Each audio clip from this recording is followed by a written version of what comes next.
Hello everybody, and welcome to this very special series where we're looking at Pluto and his transit through each of the whole sign houses. I'm so excited to be sharing this series with you.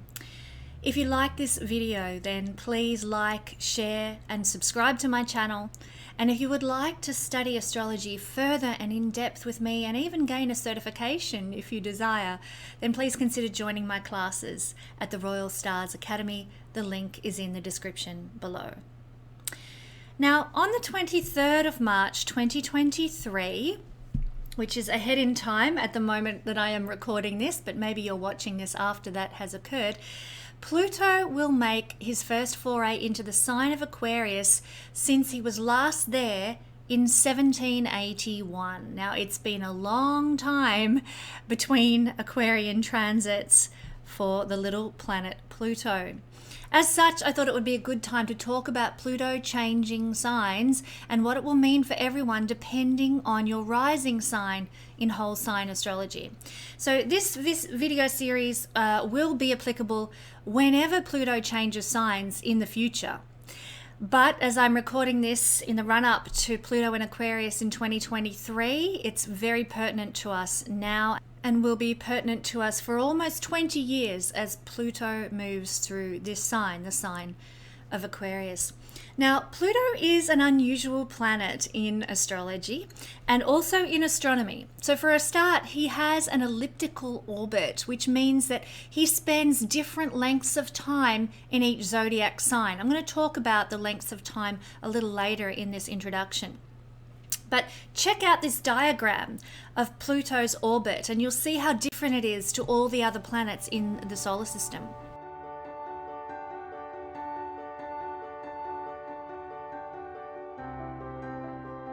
So let's look a little more now at the astronomy of Pluto.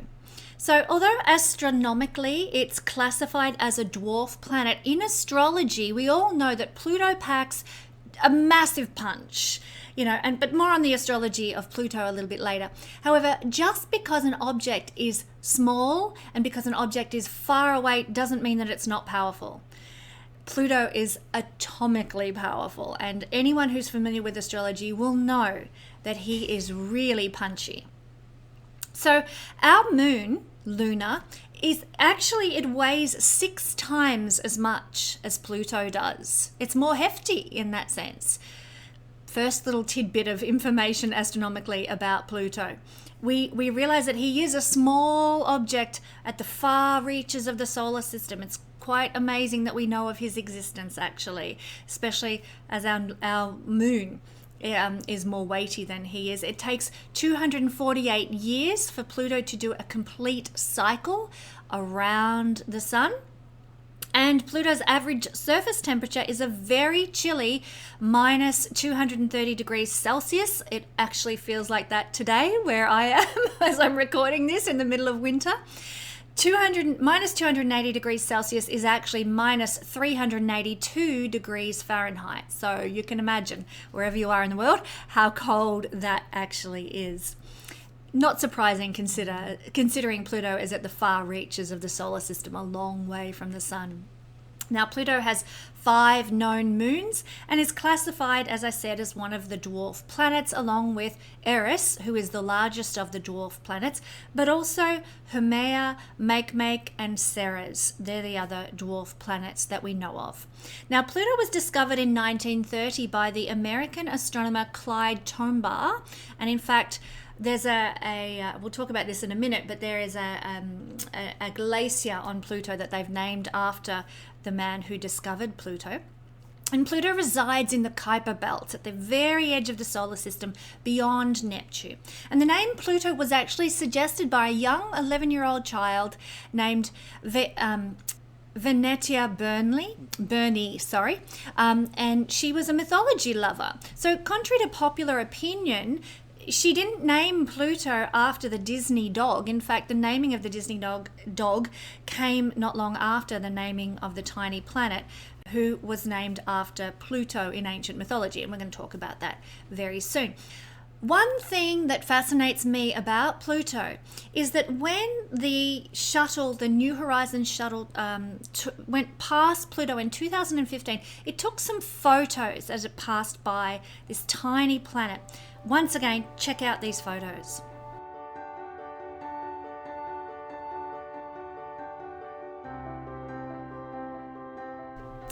Now you'll notice this heart-shaped colouring on the side of Pluto.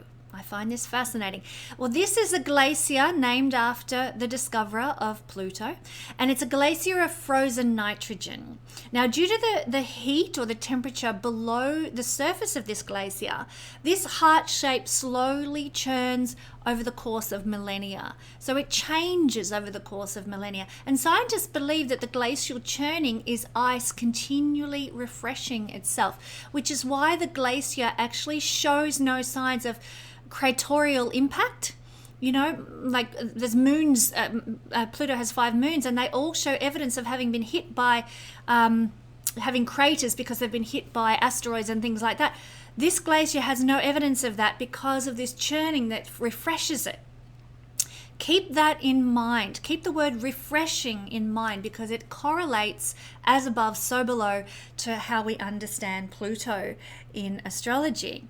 And keep in mind the significance of our first human beholding of Pluto, which revealed this beating heart. It refreshes, and you know, it expands and contracts and expands and contracts as part of its refreshing process. It ebbs and flows with the cycles of the warming and cooling that Pluto experiences as it travels around the sun. Because sometimes Pluto is closer to the sun than at other times, and that affects its speed as it travels through the zodiac signs.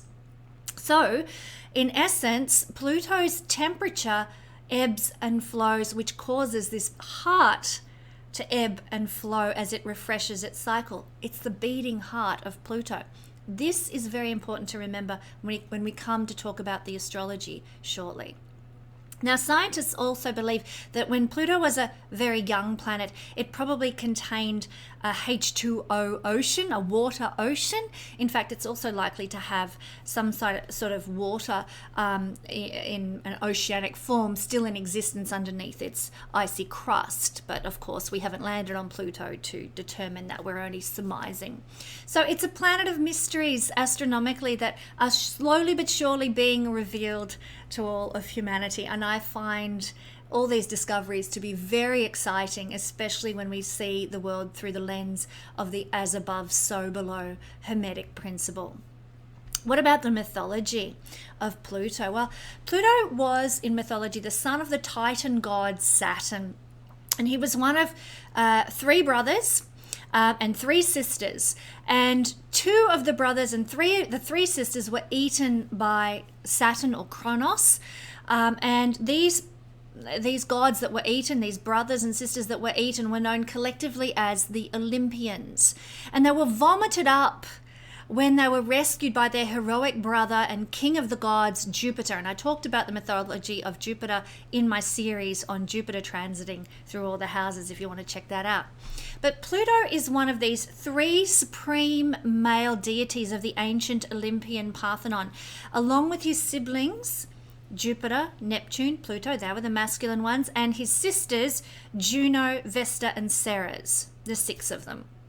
So Pluto was the mysterious Roman god of the dead and the lord of the underworld. And this is why I've got this little display happening here. We've got a face mask from the Day of the Dead here, some dead dried flowers. These are things that Pluto correlates to. We also have a succulent.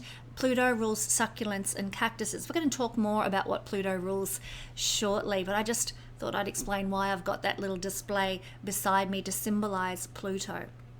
He was the lord of the dead, the lord of the underworld. He was also known as the bringer of wealth, or the god of great wealth. So the name Pluto means the unseen one, and this is why Pluto was given this name, because he had been unseen and now was seen. So very pertinent to the astronomical naming of Pluto, which I've just described. Pluto lived in underground, gloomy places, and he seemed to, as a god, have very little interest in the world of men. But similarly, he also had very little interest in the affairs of the gods as well, and he tended to avoid associating with men and gods. He was very much the loner god. He was a figure in ancient mythology of enormous dread, terrible might, like very powerful god. And he was a god who dispensed luck and controlled the fates of mortals. Pretty full on, hey? He ruled the regions within the earth and everything that came out of inner earth, so to speak, the minerals, the precious stones. And this is part of the reason he was known as the god of great wealth. Pluto was the Roman counterpart to the Greek god Hades. And Hades was the Greek god who ruled the underworld in Greek mythology. Pluto rode a chariot and he carried a staff in his hand, and he was often accompanied by Cerberus, a three-headed dog that served as both his pet and a guardian of the underworld. And if you've watched movies and so forth about mythology, you probably will have seen that three-headed dog represented. I think it's in the film Clash of the Titans, if I'm not mistaken, old film from the 60s or 70s. But one of Pluto's most famous myths centered around his abduction of the young woman Persephone and the grief of her mother, the goddess Ceres. So Pluto, this loner god living in the gloomy underworld, rarely interacting with gods or mankind, was pitied by the goddess Venus. So she told her son Cupid to fire one of his love arrows at Pluto so that he would fall in love with the next woman that he saw. And that woman was Persephone. She was playing in the fields at Nysa. So his passion and his desire was uncontrollable because of this arrow that had been fired at him by Cupid. Keep that passion and desire element in mind. It's very pertinent to the astrology of Pluto, actually. So in his passion, in his desire, he abducted Persephone in his chariot. And following her abduction, her mother, Ceres, searched high and low for her missing daughter in a panic and grief. And her search was fruitless because nobody knew where she'd gone. Persephone was in the underworld, and she became there the unwilling bride of Pluto. People in some mythologies refer to it as the rape of Persephone. But in essence, she became the queen of the underworld. Pluto, on the other hand, he refused to acknowledge that he had kidnapped her. He refused to even let it be known where she was, so she was being held in secret. I mean, one of these horrible experiences, and it brings to mind all these dreadful experiences that we sometimes hear in the news about abductions and kidnapping, and people have been held prisoner for years and so on, and what grief that must cause the parents and family involved. Ceres, similarly, grew very thin. She grew pale and emaciated due to her great grief, her sorrow, and her constant searching for her daughter. Now, Ceres was the goddess of agriculture and fertility. And because of her sorrow and her emaciated appearance, it correlated to what was happening on the earth, and the earth suffered. The land and the animals became barren and infertile. Agriculture suffered because the goddess governing those things was not in her power. She was grieving. Now, Mercury, the messenger god, informed Jupiter of Persephone's whereabouts. He happened to have heard on the grapevine where she was, and he let Jupiter know where she was. And Jupiter ordered his brother Pluto, because Jupiter was the king of the gods and everybody sort of bowed down to Jupiter. He was the rescuer, the hero who saved them from their father. So Jupiter ordered that Pluto release Persephone at once, and he did that because he wanted to restore the fertility to the earth. And of course, Pluto had to comply to avoid the wrath of his brother, the king of the gods, Jupiter. So having no choice, Pluto returned Persephone, but on the proviso that she had not eaten anything while she was in the underworld, because if she had, she would therefore belong to the underworld if she'd ingested anything that came from the underworld. And it was discovered that Persephone had consumed a few pomegranate seeds while she was in the underworld. And so Pluto demanded that Persephone should remain with him for a portion of each year. Jupiter agreed to this demand because she had consumed fruit from the underworld, pomegranate seeds. And so he ordered that Persephone would spend half her time with Ceres on the earth and half her time with Pluto in the underworld. And now we see this represented in the seasons. You know, Persephone leaves the earth in early autumn, and we start to, things die down, things get cold and wintry, the earth is infertile and frozen and barren, and she returns back to Ceres. Persephone comes back to her mother in early spring. And this is obviously when things begin to bloom, the days get warmer, and we find that things start to fruit and flourish again. So during her absence, Ceres is grieving and the world grows barren. And when she returns, the world flourishes back to life. And you notice the symbology here? Death and rebirth, very much associated with the essence of Pluto. That he rules death, but he is also associated with the rebirthing phase due to this mythology. So due to Pluto's mysterious nature and his association with death, he was not a central figure in the worship of Roman state religion. So there were no state festivals, no temples, no dedications in his honor. He had little to do with the world of men, and men tended, the world of mankind tended to avoid him as well. So let's talk about Pluto in astrology. This gets really interesting and exciting. Pluto is the modern ruler of the sign of Scorpio, and like the mysterious water sign, they do share many similarities in the things that they govern. Now, Pluto is really the planet that defines the 20th century, the century that's just been, because he entered our collective consciousness. In other words, he was discovered and we became aware of him in 1930. Now, obviously, he had existed for millennia before that, but we only found out about Pluto as human beings on the Earth in 1930. And so Pluto has connections to everything that manifested around that time, sort of within 20 years either side of 1930. Now, this includes atomic energy, nuclear power, plutonium, weapons of mass destruction. Those heavy-duty things that I've just mentioned, I mean, imagine the permanent winter that would be visited upon the Earth in the event of a nuclear holocaust. Persephone might never return if those things were unleashed on the Earth. Pluto has governance of those things. Let's hope they're never unleashed, because we rather enjoy having Persephone return in the springtime. So the Pluto in Leo generation, I'll talk about the generations of Pluto in just a second. The Pluto in Leo generation were the first full generation born into the conscious awareness of Pluto. So Pluto was halfway through the sign of Cancer when he was discovered.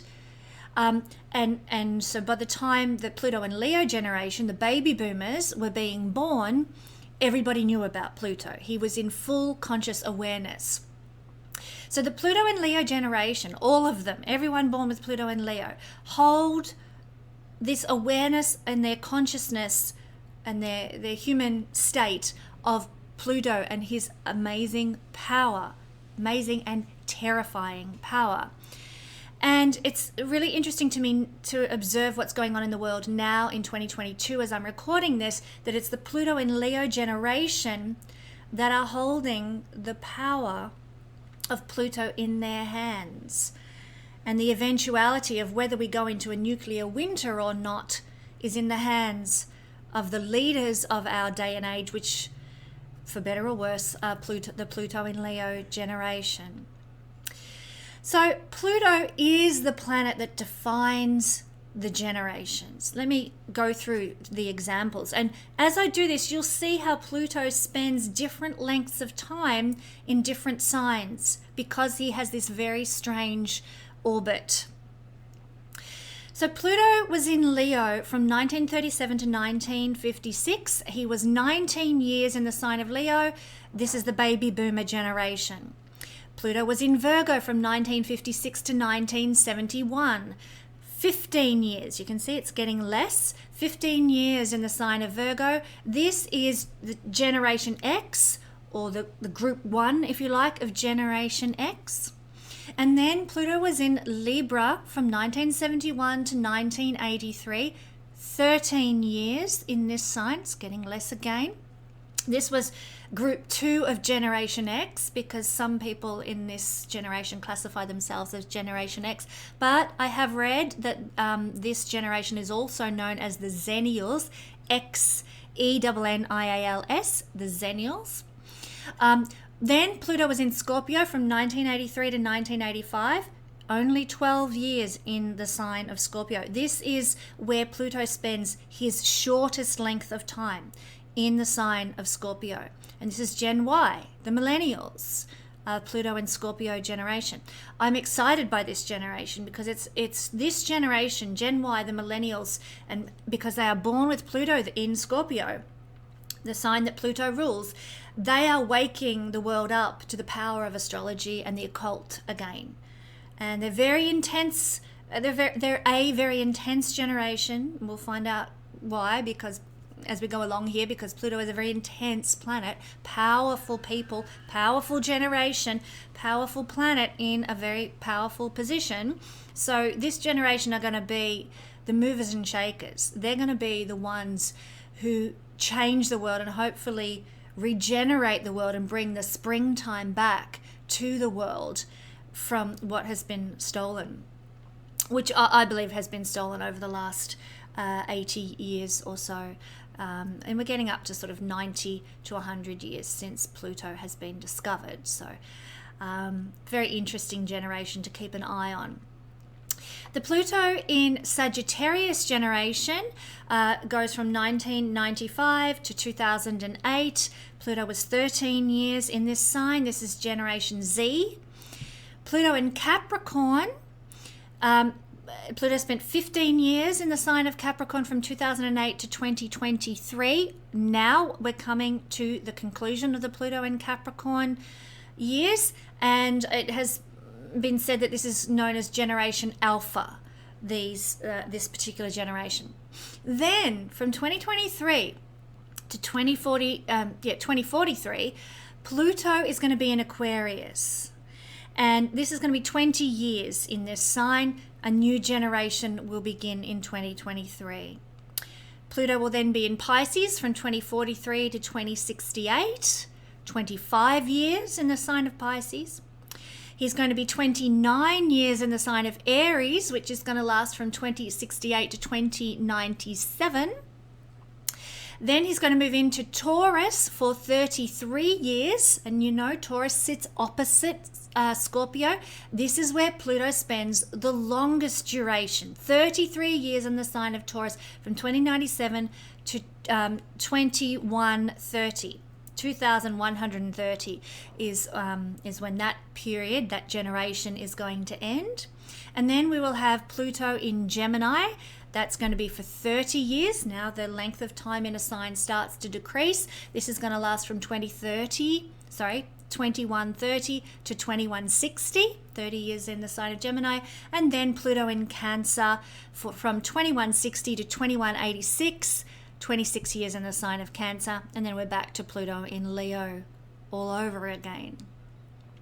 So that's how Pluto governs the generations. It's a very generational planet, and we define our generational influences by the length of time Pluto spends in each sign. So in any singular lifetime, Pluto is only ever going to transit 3 to at most 6 houses, because he just takes that long to move through a sign. So therefore, the transits of Pluto that you will have in your lifetime are extremely important to your life. You incarnated to experience those particular transits for the growth of your soul, for better or worse. Now, not everyone's going to experience a transit of Pluto to the powerful first house, but those that do will experience life-changing results.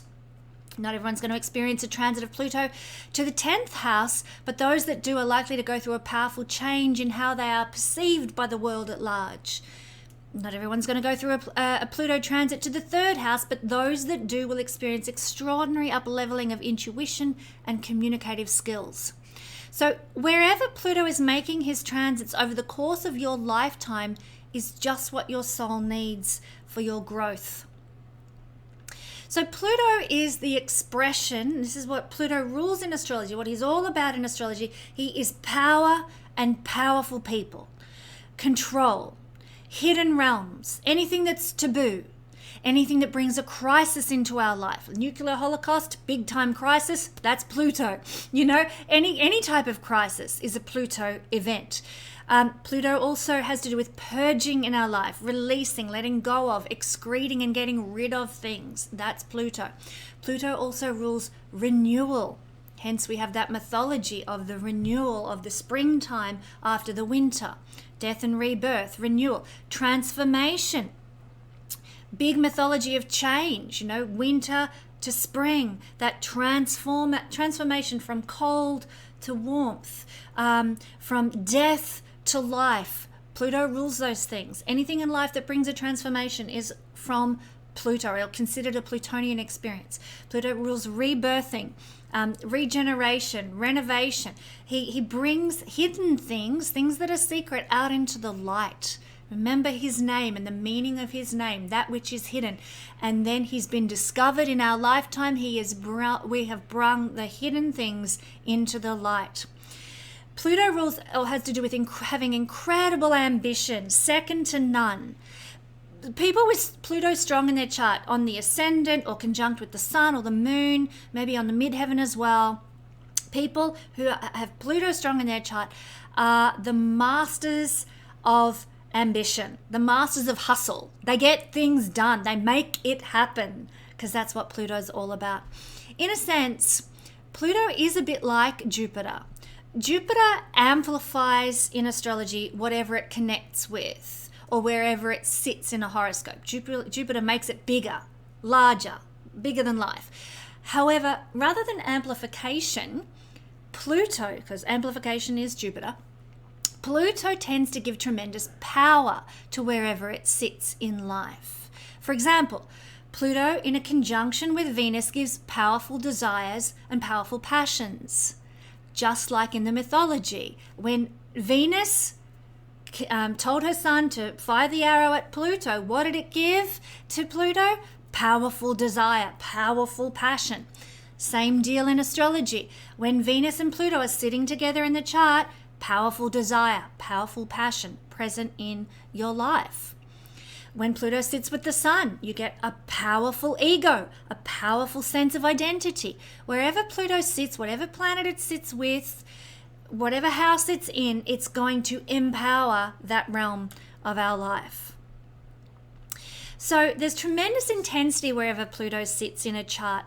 Pluto strong people can actually be very intense people, because Pluto's an intense planet, and they can often be very polarizing. Why is that?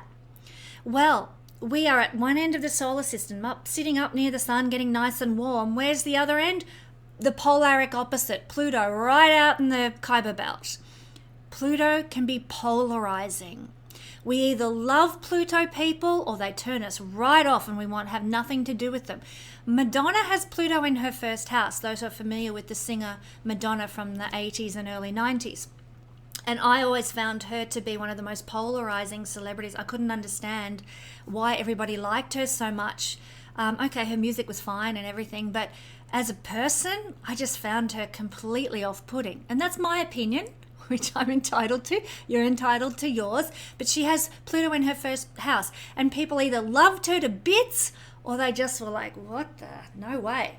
So Madonna is a perfect example of how polarizing, to my mind, a Plutonian type person can be. Pluto is a planet that decomposes. That's what death does. It sort of eats away at things, the maggots and the what have you, eating away at the flesh, decomposes things. Pluto also composts things. And what do we do when we compost something? We throw it on our plants, we throw it on our garden. And what happens then? The daffodils come up, the roses bloom brighter and stronger and with greater scent. Our decomposition, our composting of whatever's going on in our life gives a rebirth to fruiting and flourishing. That's Pluto energy. The phoenix bird is also associated with Pluto. What is the phoenix bird all about? The death. If you've watched Maleficent, the film Maleficent, very Plutonian character, Maleficent. What happens in the sequel to Maleficent? She, not to give the plot away, but she dies and is reborn as the phoenix bird. So very Plutonian imagery. Again, Pluto is the ancient god of great wealth, as well as the god of the underworld in mythology. So in our underworld times, when we go through the darkness, when we go through the shadow period of our life, the deep journey of the soul, then we often discover the hidden reserves of personal power in those times. We discover enlightenment in that dark night of the soul. We discover the resilience within which transforms us and enables us to emerge into our power, into our springtime, out of the darkness into the springtime. So this is what true wealth is. Yes, Pluto also has connections to physical wealth, to jewels and gold and things that come from within the earth and the wealth that it generates. Definitely has connections to that. But true wealth is found when we've gone through the dark night of the soul, our underworld experiences, our inner battle psychologically, and we've come out the other side. We've faced death, and death no longer has any fear for us because we've been into the darkness and we emerge into our power and our springtime. People with Pluto strong in their chart tend to go through times like that in life that transform them. And, they might start out in life with their power taken away from them through sickness or through abuse or difficulties or whatever. But when they go through the darkness and they emerge out the other side, they stand in their power, having overcome the sickness, the abuse, the darkness that their life has represented. Pluto strong people have a difficult course to chart in life, but a great personal power that they can generate that can serve them well once they emerge into their springtime and take their power back. Now, there is a shadow side to Pluto, if you haven't already gathered. What I've talked about is perhaps the more positive sides of Pluto that we can work with and utilize: personal power, great wealth, composting and rebirthing ourselves. These are actually positives that we can utilize in our life, transformation. But there is a very dark side to Pluto, naturally. Cruelty and abuse are associated with Pluto, and usually we find those exhibiting when we find Pluto in hard aspect with Mars, or occasionally with Saturn as well. Pluto expresses either as the giver of the abuse. So if you've got Pluto, let's say in a conjunction with Mars, for example, it's not always going to exhibit this way, but it can work out through that conjunction of Mars and Pluto, that we are the giver of abuse to others. We're abusive. But it can also work out that people with Pluto-Mars conjunction are also the recipients of the abuse in life. So if you have a Pluto-Mars conjunction, you might have experienced a lot of abuse in your life. And you need to be very consciously aware of not becoming the abuser who gives it out to others because you've suffered it. So cruelty and abuse are the shadow side that we see with Pluto energy. Pluto also is willpower. Now that can be positive if we're using our willpower to overcome our life's difficulties, but willpower that destroys things, ambition that stops at nothing, is the shadow side of Pluto energy. And many politicians and successful people have a strong Pluto in their chart because they have this ruthless ambition, this willpower that stops at nothing to dominate and control everything. That's the shadow. That's another shadow side of Pluto, and it's really heavy duty. Pluto strong people can be edge walkers. What do I mean by that? Well, think about it. Pluto resides on the edge of the solar system. Thus, he represents the edge of our conscious knowledge. risk takers in a very dark sense of the word, people who err on almost the evil side. They're willing to go to the edge and associate with nasty people and make deals with the devil and those sorts of things. Now, you can be an edge walker in positive Pluto energy as well, and this would look like somebody who enjoys extreme sports or someone who loves mystery and crime novels. My kids are actually very into this, to be honest. They love the sort of like the horror-y kind of scary films and that sort of thing. They love the sort of dark fairy tales and that kind of stuff. So that's things that get your adrenaline pumping, things that get you on the edge of your seat. That's what it means to be an edge walker, and that's the positive expression. If you've got Pluto strong in your chart and you want to counteract any sort of evil inclinations, then go and read lots of crimes and thrillers and horrors. Get into that stuff. Read up about serial killers and deep psychological understanding of the criminal mind, and research those things, because the more you get involved in the positive expression of Pluto energy, the less you're going to have a desire to go into the ruthless, evil, cruel, other shadow side that is Pluto energy. Now, I've talked a lot about the darkness of Pluto in this introduction, and I want to come back to what I talked about earlier now, which is what the New Horizons probe discovered when it flew past Pluto in 2015, and that was the heart, the beating heart on the side of Pluto. This is very much an as above, so below principle that we're seeing here. Pluto has a heart. He did have a heart in mythology. He fell passionately in love with Persephone. Okay, well, he was cruel and he, abducted her and what have you. But there is a heart there that feels things deeply. Plutonian people do feel very deeply, very intensely, very passionately.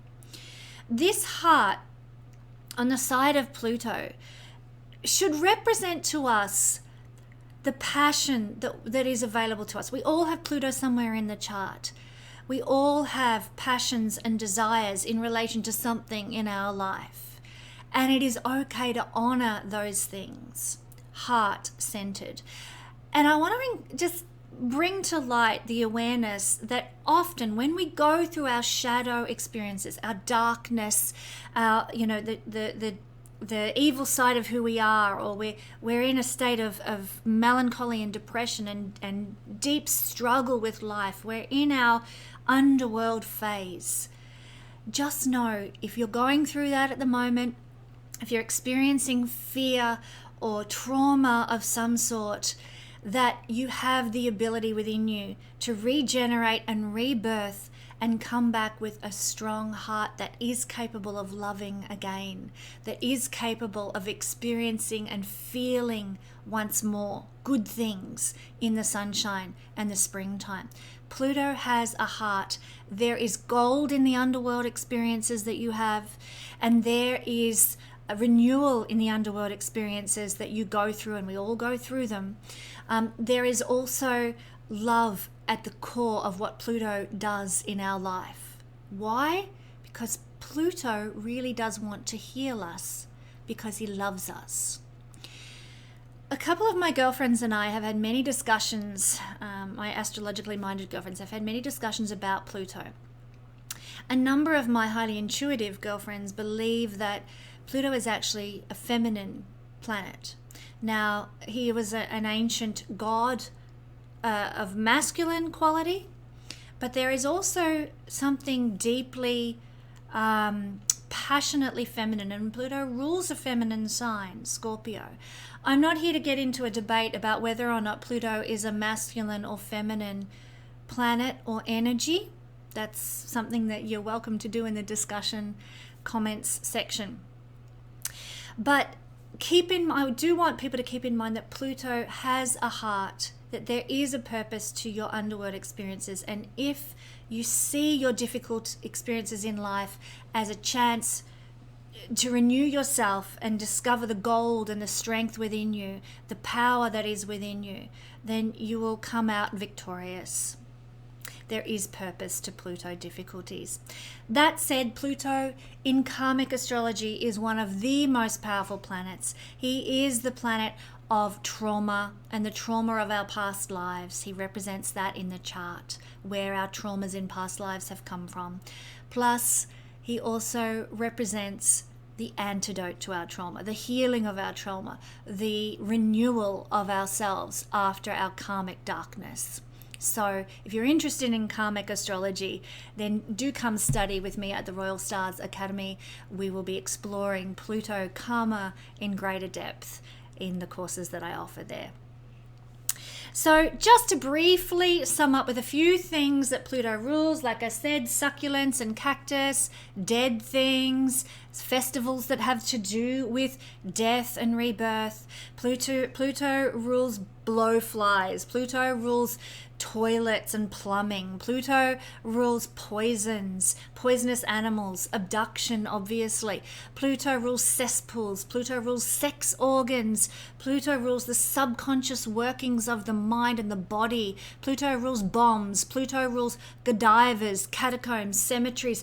Pluto rules pests and pest control, plutonium, murder, monsters. Pluto rules psychology. Pluto rules sex, snakes, sorcerers. Pluto rules the subterranean realms of the earth. He rules taxation, terrorism, toilets, tombs. Pluto rules laser beams, kidnapping, marshes, massacres. Pluto rules masochism. Now, I need to just quantify that one or clarify that one.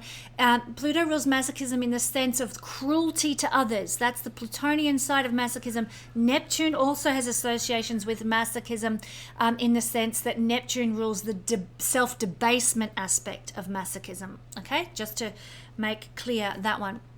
Anything morbid is ruled by Pluto. Anything black, which is why I'm wearing black for this series, is ruled by Pluto. Nuclear scientists are ruled by Pluto. Violence is ruled by Pluto. Wars, X-rays, victims, venom, vampires. Hope you got all those things down. There are a few things, and I hope that gives you some of the essence of this nuclear atomic planet that we are all living with in our charts these days. So let's move on now and see what Pluto represents for us when he transits certain houses in the horoscope. So how do we tell if we have Pluto transiting through our 10th house? Well, it's really easy, and if you've been following along so far, you'll know how simple it is to work these things out. Basically, you've got to know what your rising sign is, and all you need to do is count how many zodiac signs or houses in whole sign astrology the planet Pluto is currently transiting from your natal rising sign. Hope that made sense. So in this instance, we've got Taurus as the rising sign, and we count 1, 2, 3, 4, 5, 6, 7, 8, 9, 10 is Aquarius, where Pluto is going to be transiting for the next 20 years. So that's how you work it out. Basically, you just count, you know where Pluto is, you know what your rising sign is, you count from one to the other, and that tells you how many house placements we are looking at. In this case, it's 10. So when we have Pluto transiting the 10th house, we become consumed with a personal mission. You know, we can become very obsessed with achieving our life purpose. And people born with Pluto in the midheaven, in the 10th house, they're very dynamic, charismatic, and almost power-hungry leaders as well. They can be, depending on whether they're erring on the side of the shadow side of Pluto or the powerful, light side of Pluto. But there is definitely this obsession with achieving a life purpose, life mission, and going for it. We become very passionate when Pluto transits here about developing a career and having personal success in our life. We don't want to be a failure. We want to succeed. We want to reach those high branches of the tree and leave the bottom branches behind. That's the driving force during this period of our lives. So there's a concentration that we put now onto our personal goals when Pluto's in the 10th house. And we kind of leave behind any universal ideological issues. What happens is when we concentrate on our personal goals, the success in the personal arena will often lead to the benefit for universal ideological goals. So I hope you're following what I mean. It's not that we don't care about humanity. It's not that we don't care about society and the good and well-being of, and the philosophical ideas for how humanity should flourish in the world and so on and so on. It's not that we don't care about those things, but we're so consumed with our personal ambitions and our personal goals that that's our focus. But usually the achievement of our personal goals leads to the benefit of the humanitarian realm, the world goals and universal ideas. Hope you're following what I'm saying. I'll give you an example. When I had Pluto transit my 10th house, I started a garden design business, and that was my goal because I loved gardening and I loved design. Saturn conjunct Venus in my natal chart, I love design. And garden design was, and still is, where a lot of my design love goes. So I started this garden design business. It was my goal, it was my dream, and it started to flourish. It started to do really, really well. And the benefit of that, of me chasing after my goals and dreams, was that there started to be more beautiful gardens popping up all over town because they had good design principles being applied to them. And so people's homes started to look nicer rather than scruffy with all sorts of plants that weren't suited to the environment or to their design space. So can you see, I hope from that illustration that by me following my personal goals, it flowed on to achieving a better, like a universal goal or a community goal at least, of more beautiful spaces, and that included public spaces that I designed gardens for as well. Kindergartens and down the street for the council and things like that. So quite I hope you're getting the gist. Follow your personal goals because it will ultimately, success in your personal realm will lead to better community and, ideological goals too. So we have the opportunity to transform personal goals into things that affect the good of all mankind. And this is if we're working with Pluto at this high vibrational level. Now, I'm going to talk a little later about Pluto at the low vibrational level in the 10th house, because obviously this is an angular house, and therefore it's very powerful. I can think of a few well-known politicians who have Pluto in the 10th house, actually. Does that make them a good person or not? It depends on the vibration or their level of consciousness, okay? But generally, for those of us watching this video, I'm sure we have the ability to affect the good of all mankind by transforming and using our personal goals. Obstacles and blockages in life can suddenly disappear through the exertion of our willpower. If we've felt that we can never establish our own business, or that we wouldn't, like nobody would ever allow us to flourish as a garden designer or whatever, then, our own willpower, our own, like, I'm going to prove the world wrong, and, we get in there, we get stuck in, we make it happen. No more blockages within ourselves, no more self-sabotaging, and no more blockages out there externally in the world either. Now, if our career feels somehow useless or purposeless or unfulfilling, we can make a complete transformation now. So a lot of people will leave their employment during this period. I did. I left a job with a council at the time, started a whole new purposeful career doing garden design. We make complete transformation to something that feels like it's fulfilling us, like it's more meaningful, like it's contributing greater things to the world, and therefore we get more personal satisfaction. So expect that if you're feeling stuck in a rut, or if you're feeling like this is just not me, what I'm doing right now, when this transit occurs through the 10th house, you're going to experience a lot of change with career. So those who've had no idea of their purpose and direction can suddenly discover it during this transit. If you've just sort of floated along with life and just thought, oh yeah, I'll just, work at Macca's or whatever, then you can go through this transit and suddenly you know exactly what you want to achieve. You want to become the president and change the world, that can happen during this transit. We suddenly discover there's more meaning, more purpose and direction to what we're putting out there into the world. It's a remarkable opportunity to really flex our power in the world, to tap into our personal power and to then spread that out into the world, hopefully in beneficial ways. Obviously, some people spread it in ways that are not so beneficial, but a remarkable opportunity to utilize our power in the world. It is the most visible angle in the horoscope. Up here, it's high, where the sun is seen high in the sky. So it is, this is us in our astrological mindset. We are in the center here. And what we see most clearly is right up above us, like the sun at midday, right high in the sky. Most visible angle in the horoscope, so it's a point of great power in that ability. We can be well received by the public and even gain like great recognition with very little effort during this transit. Look, I'll use myself as illustration here, but I started a blog during this time because remember, Pluto's in this realm of the chart, well, for years. So I started a blog during this time, and it got quite a high following out there in the public realm, which I was really surprised about. I was very new to sort of internet-based work at that time, and lo and behold, it really generated quite a following. So there's this opportunity to really flex our power and to be visible, to be seen by the public, to gain recognition without sort of burning the candle at both ends to do so, or doing something untoward to get that recognition. Some people during this transit, and this is going to be a 20-year transit through Aquarius, so there's plenty of time to do this, but some people can become famous during Pluto's transit of the 10th house. And if this is your goal, I just want to tell you, what's your karma? Avoid ruthlessness in your devices to obtain fame. Some people become famous without having to sort of manipulate or control things or make it happen. That's more seen from Uranus in the 10th house. When Uranus is in the 10th house, fame can suddenly come our way and we're not even looking for it. It comes as a shock and a surprise.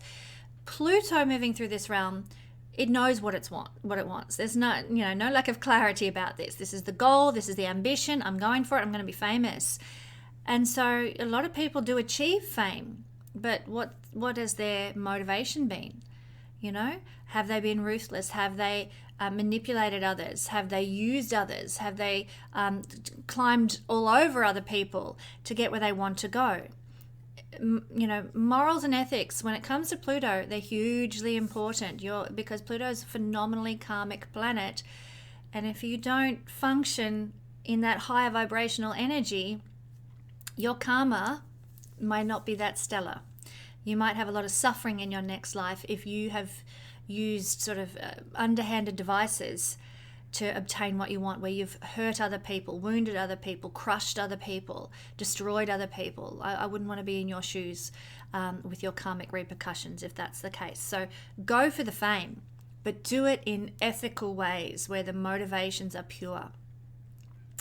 Explore your motivations under this transit actually, and make sure that they fit the bill for whatever you're doing. If you decide that you're going to clean the local public toilets, what's your motivation for that? Is it a pure motivation? I'm sure it is. People who do that deserve big kudos.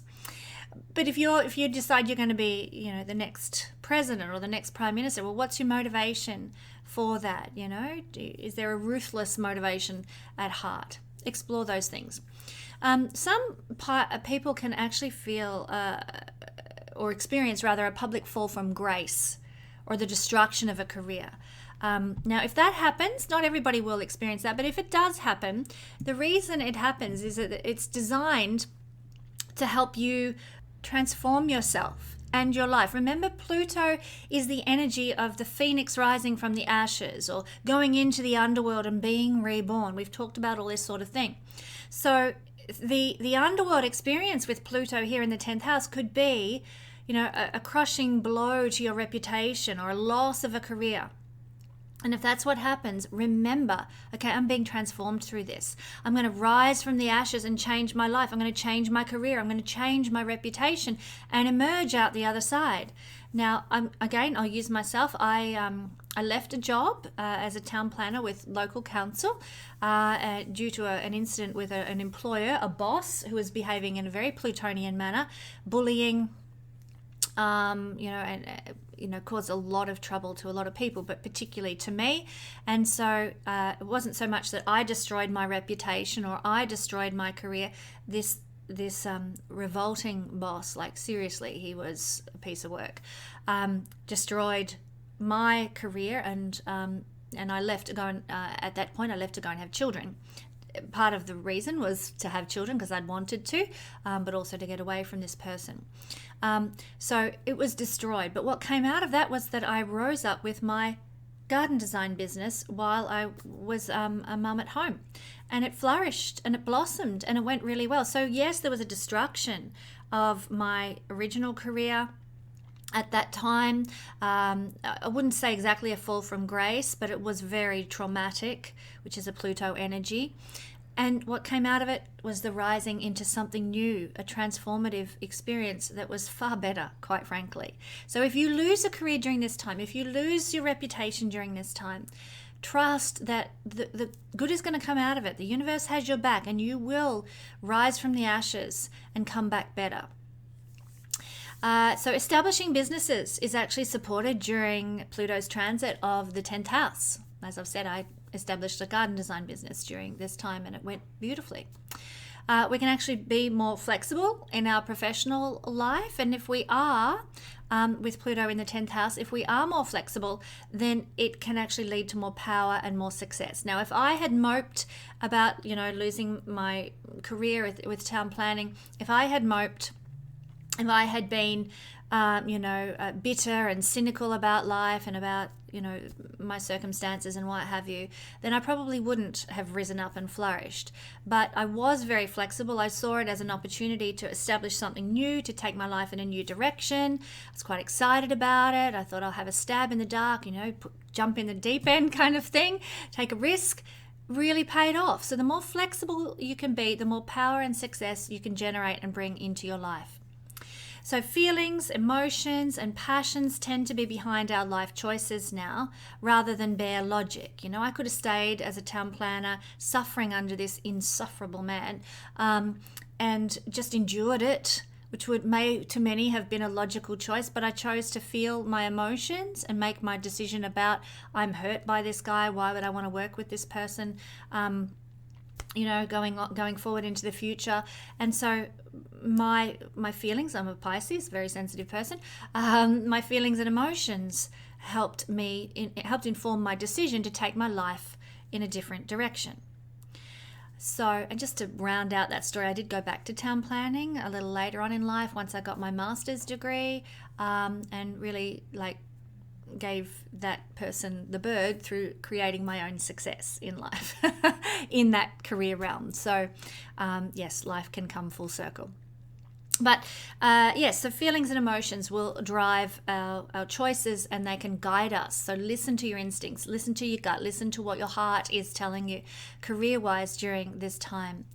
We can have excellent leadership skills during this period, where we sort of can really rise up and make big changes to society. That can happen. And big changes can also occur in the dynamic that you have with one of your parents. Traditionally it's the father, but in the 10th house it can be like a mother who wears the pants as well, sort of a mother who's in the more masculine energy. So we can have big changes during this transit with that influential governing parent. Things might grow very intense, or we could have a complete 180-degree turnaround during the duration of this transit. Now, that's happened with me. It's with my mother, and she does wear the pants in my family. But during the transit of Pluto through my 10th house, that's exactly what happened. There was big 180-degree changes in how my mother and I regarded one another. And so lots and lots of change that Pluto can bring, very, very transformative and quite full of upheaval as well, I have to say. It's not a walk in the park, but there is this empowering element to it. It's liberating and setting free in some way. This person, either the more masculine, let's say, oriented parent or energized parent, they might start to behave in very Plutonian ways. They might start getting obsessive, jealous, dominating, coercive, demanding, ruthless. All these energies of Pluto might start to express in that particular parent. Polarically, we can start acting that way to our particular parent as well. So we need to be very conscious about, okay, what's my behavior here really like? Is it, and what are my motivations? Again, exploring motivations is so important with Pluto transits. So we can start, to explore, okay, how am I behaving to this parent? Am I the one at fault here? So one of the healthy expressions with the parent would be that, that they begin to seek higher consciousness, greater levels of understanding, knowledge of mystical realms, knowledge of occult practices. They start exploring astrology or energy work or past life regression or something, and they get involved in those sorts of things. That's the healthiest expression for the parent. Or for you with relationship to your parent. So for me, I started studying astrology during Pluto's transit of my 10th house, and that didn't put me in a very good position with my mother, who did not like me studying astrology and was very miffed by the fact that I was very into it. So again, it could be you and it affects the relationship with the parent, or it could be that the parent is immersing themselves in these Plutonian themes too. There may well be more challenges than we have experienced before. When Pluto is on an angle, his power is intensified for better and worse, and we might need to make radical changes in our life in order to realize our destiny. So keep that in mind as well. It's not always a walk in the park, and I've given you a few illustrations of why it's not, in what ways that might play out, but just know you will always rise from the ashes. Pluto can transform, and he does. Now, if you have any hard aspects to either your sun, which rules career, and that's what the 10th house is all about, or to the Lord of the 10th house. So in the case of Pluto's transit through Aquarius, any aspects to Saturn. So if you've got Saturn, say, sitting in Aquarius natally, or if you've got Saturn in Taurus making, a square aspect to Aquarius. So if you've got Sun or in the coming transit, Saturn, Lord of the 10th house, sitting in a hard aspect, either in Aquarius, in Taurus, in Scorpio, or in Leo, that's going to create a hard aspect. Then when Pluto transits that degree, let's say you've got Saturn in Leo at 15 degrees. When Pluto transits 15 degrees of Aquarius and it's exactly opposite, either that Sun or that Saturn, it could bring power struggles into your life with authority figures at that time or in relation to your goals and ambitions. So things can be activated then in a very difficult sense. Power struggles, control issues, and dominance with those particular people in life. So what are the keys to working with this particular transit? Well, firstly, avoid ruthlessness and other low vibrational Pluto energies in pursuing your goals and ambitions. Don't be trotting all over people. Don't be, exploiting people, coercing people, manipulating people for your own advantage. Listen to your own instincts about your goals. They won't lead you wrong at this time. And if you, if you need to detach from the influence of the father figures or the mother who wears the pants, that kind of thing, if they're becoming too domineering, detach from them and be very conscious of your own behavior, any overbearing behavior towards that paternal figure as well. Be aware of that. Also, embrace any leadership opportunities or career opportunities that come to you, and don't be afraid to step out and make a change. Do something that empowers you by enacting your own free will. Like stepping out of your comfort zone can be very transformative during Pluto's transit of the 10th house. Now, he's going to be here for 20 years. There's plenty of chance to work with all these energies and to enjoy their benefits as well. So I hope you enjoy, my beautiful Taurus friends, the transit of Pluto through the 10th house. Do join me next week when we're going to be exploring Pluto's transit through the 11th house of the horoscope. I'll catch you then.